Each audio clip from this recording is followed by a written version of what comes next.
अमित शाह के घर पहुंचकर चंद्रबाबू नायडू राहुल गांधी वाली बात क्यों बोलने लगे? अरे नायडू साहब भी विपक्ष की भाषा क्यों अख्तियार करने लगे हैं?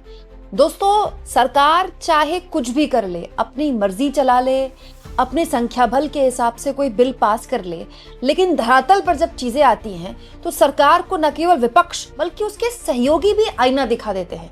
आखिर कैसे चंद्रबाबू नायडू अचानक अमित शाह के घर जाकर वही बात बोलने लगे जो न केवल इंडिया गठबंधन बोल रहा है, विपक्ष के नेता बोल रहे हैं, बल्कि लगातार मल्लिकार्जुन खड़गे, कांग्रेस पार्टी, सोनिया गांधी और राहुल गांधी बोल रहे हैं। दोस्तों, आप जानते हैं कि शीतकालीन सत्र में जिस तरह से जी राम जी बिल लाया गया और पेश किया गया, वो हद से ज्यादा जल्दबाजी थी। इतनी जल्दबाजी की जरूरत नहीं थी। सरकार अगर मनरेगा खत्म करने को लेकर इतनी उत्साहित थी तो सरकार को कम से कम उसको स्टैंडिंग कमेटी में भेज देना चाहिए था, लेकिन नहीं। एक दिन पहले सरकार ने इंट्रोड्यूस किया बिल लोकसभा में, अगले दिन उस पर वोटिंग हो गई, लोकसभा में ड्रामा हुआ, शिवराज सिंह चौहान के चेहरे पर बिल की प्रतियां फाड़ी गई, बिल के पेपर्स फाड़े गए और उसी दिन रात को 1 बजे राज्यसभा में बिल पास भी हो गया। तब से लेकर अब तक इस बिल को लेकर विपक्ष, राहुल गांधी और सोनिया गांधी तो बाकायदा आर्टिकल लिख चुकी है। ये बार बार कह रहे हैं कि ये जो बिल है ये बिल्कुल गलत है क्योंकि इसने राज्य सरकारों पर बोझ बढ़ा दिया है। और अब देखिए, विपक्ष की हाँ में हाँ मिलाते हुए चंद्रबाबू नायडू न केवल अमित शाह के घर पहुंच गए बल्कि वही बात बोलने लगे जो विपक्ष कह रहा है। और तो और अब अमित शाह से, सरकार से इस मुद्दे पर भी पैसे की डिमांड कर दी।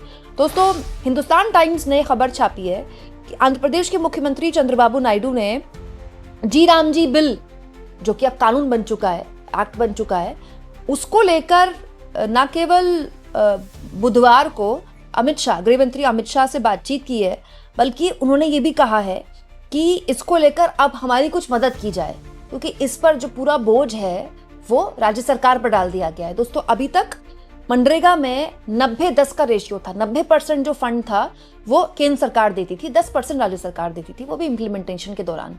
अब क्या है, मनरेगा खत्म हो गया, जी राम जी बिल के तहत 40 और 60 का रेशियो है। 60% केंद्र सरकार देगी, 40% राज्य सरकार देगी और पहले राज्य सरकार को देना होगा, उसके बाद केंद्र अपना फंड देगी।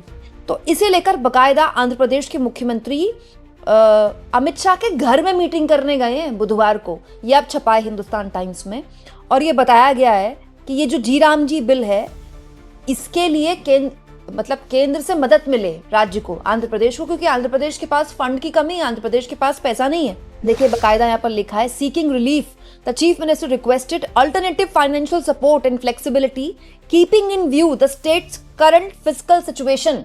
तो आंध्र प्रदेश को अपनी नई राजधानी बनानी है, अमरावती।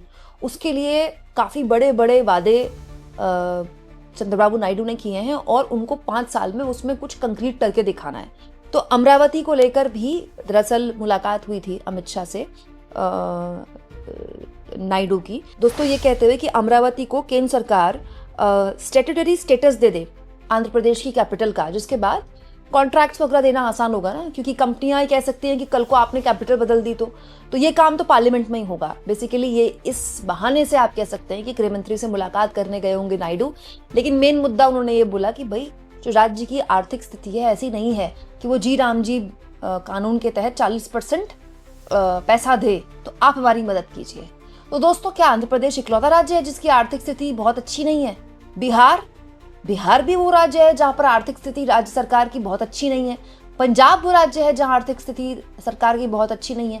हिमाचल वो राज्य है। मध्य प्रदेश तो बाकायदा कर्ज ले चुका है और वो कर्ज का पैसा वो लाडली बहन योजना में डाल रहा है। महाराष्ट्र का भी यही हाल है। ऐसा राज्य में दोस्तों, हमारे देश में शायद ही कोई ऐसा राज्य होगा जिसकी आर्थिक स्थिति बहुत ही ज्यादा होगी जो कर्ज में नहीं डूबा होगा।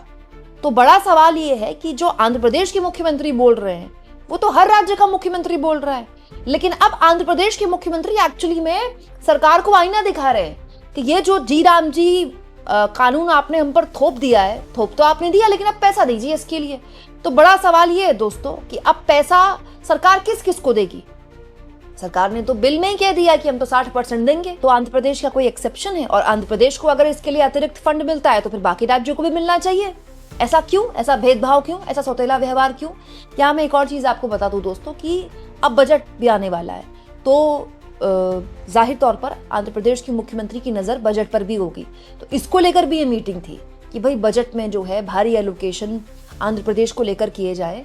यहाँ मैं एक और चीज़ आपको बता दूँ, ये जो टैरिफ लगा है ना अमेरिका का 50%, उसमें आंध्र प्रदेश की बहुत से इलाकों की अर्थव्यवस्था को बहुत बहुत ज़्यादा धक्का लगा है, क्योंकि ये जो श्रिम्स हैं, सी फूड होता है श्रिम्स, वो हम आंध्र प्रदेश के कई हिस्सों से एक्सपोर्ट होता था अमेरिका। अब टैरिफ लग गया है तो उसका काफ़ी हद तक प्रभाव पड़ा है। वहाँ पर स्थानीय जो किसान हैं, वहाँ पर जो फिशरीज डिपार्टमेंट है, उस फिशरीज डिपार्टमेंट के अंतर्गत ही सारे वो लोग आते हैं, किसान आते हैं, व्यापारी आते हैं जो श्रिम्स का कारोबार करते हैं, तो उससे बहुत इफेक्ट पड़ा था। तब भी आंध्र प्रदेश के मुख्यमंत्री गए थे कि ये देखिए इतना टैरिफ लग गया, हमारे तो किसान परेशान है, हमारे तो श्रिम्स कारोबारी परेशान है, हमें कोई राहत दीजिए। अब पता नहीं राहत मिली होगी कि नहीं मिली होगी, क्योंकि ये बातें तो फाइलों में होती हैं, पता भी नहीं चलता, खबरें भी नहीं बनती। लेकिन टैरिफ को लेकर भी चंद्रबाबू नायडू ने एक तरह से इनडायरेक्टली सुनाया था कि टैरिफ अमेरिका लगा रहा है, नुकसान आंध्र प्रदेश को हो रहा है। और आप एक तरह से आप कह सकते हैं जीराम जी बिल को लेकर भी आंध्र प्रदेश के मुख्यमंत्री चंद्रबाबू नायडू केंद्र की मोदी सरकार को सुना रहे हैं। आप सोचिए उस वक्त क्या वाक्य रहा होगा जब अमित शाह के बगल में खड़े होकर उन्हीं के घर में चंद्रबाबू नायडू ने कहा होगा कि जी राम जी कानून के लिए हमारे पास पैसा नहीं है, हमको पैसा दीजिए। तो अमित शाह उनको भी वही भाषण देते थे जो संसद में तमाम कांग्रेस पार्टी के या फिर विपक्ष के सांसदों को चुप कराने के लिए बीजेपी वाले देते हैं।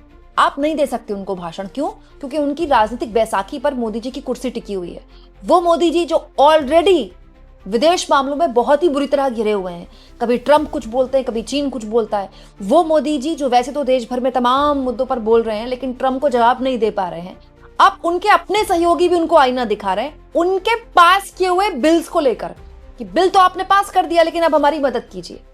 इस पूरे मुद्दे पर दोस्तों कांग्रेस पार्टी की नेता है सुप्रिया सुले, वो कह रही हैं कि अब बीजेपी के एलआई भी महसूस कर रहे हैं कि वीबीजी रामजी बिल जो है वो एक बर्डन है और वो राज्य सरकारों को बेयर करना पड़ेगा। अब देखना होगा कि बीजेपी इस मामले में क्या बोलेगी। अब देखिए बीजेपी के मुख्यमंत्रियों की मजबूरी है, उनको तो चुप रहना पड़ेगा, लेकिन सच्चाई ये है ना कि क्या उत्तर प्रदेश की ऐसी स्थिति है, ऐसी वित्तीय स्थिति है कि इस तरह के किसी भी कानून में वो 40% फंड डाल पाए? नहीं है, तो फंड नहीं जाएगा तो होगा क्या? एक्चुअली में पूरी तरह से मनरेगा ही खत्म हो गया, वो पूरी स्कीम ही खत्म हो गई एक तरह से। क्यों? क्योंकि बात पैसे पर आ गई। राज्य सरकारों के पास वैसे भी पैसा कमाने के लिए अब जरिया नहीं है। आप देखिएगा पिछले 10 सालों में आपने अचानक से अपने इलाकों में, किसी भी आप शहर में रह रहे हो, शराब के ठेके बढ़ते हुए दिखाई देंगे। यहां पर एक शराब का ठेका है, विदेशी शराब का, फिर वहां भी एक शराब का ठेका आपको मिल जाएगा। ये खूब लाइसेंस बांट रही है सरकार। मैं यूपी की भी बात कर रही हूं जहां मैं रहती हूं। अचानक से पिछले 5-6 सालों में उसी छोटे से इलाके में 2-2, 3-3 ठेके आ गए, लगातार लाइसेंस मिल रहे हैं, खूब शराब की दुकानें खुल रही। क्यों? क्योंकि शराब, बिजली और पेट्रोल में थोड़ा बहुत टैक्स लगाकर, वो भी ज्यादा नहीं लगा सकते, पेट्रोल महंगा हो गया तो फिर आपको झेलना पड़ेगा जनता का गुस्सा। थोड़ा बहुत अब जो राज्य सरकार है यहीं से पैसा कमाती है, क्योंकि राज्य सरकारों के पास अब पैसा कमाने का सारा जरिया खत्म हो गया है।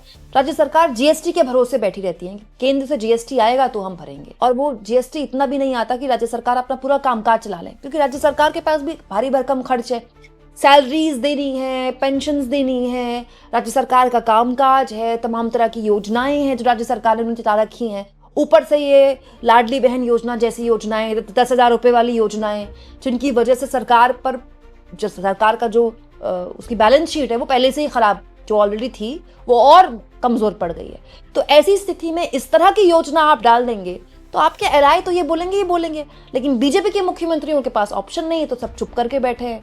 आप इस मुद्दे पर क्या सोचते हैं दोस्तों? ये जो वक्त वक्त पर चंद्रबाबू नायडू कभी एसआईआर के मुद्दे पर विपक्ष की हाँ में हाँ मिला देते हैं, कभी इस तरह के कानूनों को लेकर विपक्ष की हाँ में हाँ मिला देते हैं, ये किस तरह की प्रेशर पॉलिटिक्स है? खास तौर पर बजट से पहले कमेंट बॉक्स में जरूर लिखें, और जितना हो सके चैनल को शेयर भी करें, सब्सक्राइब भी करें, और थैंक्स और ज्वाइन के ऑप्शन से अगर आप चाहें तो कुछ आर्थिक मदद भी चैनल की जरूर करें।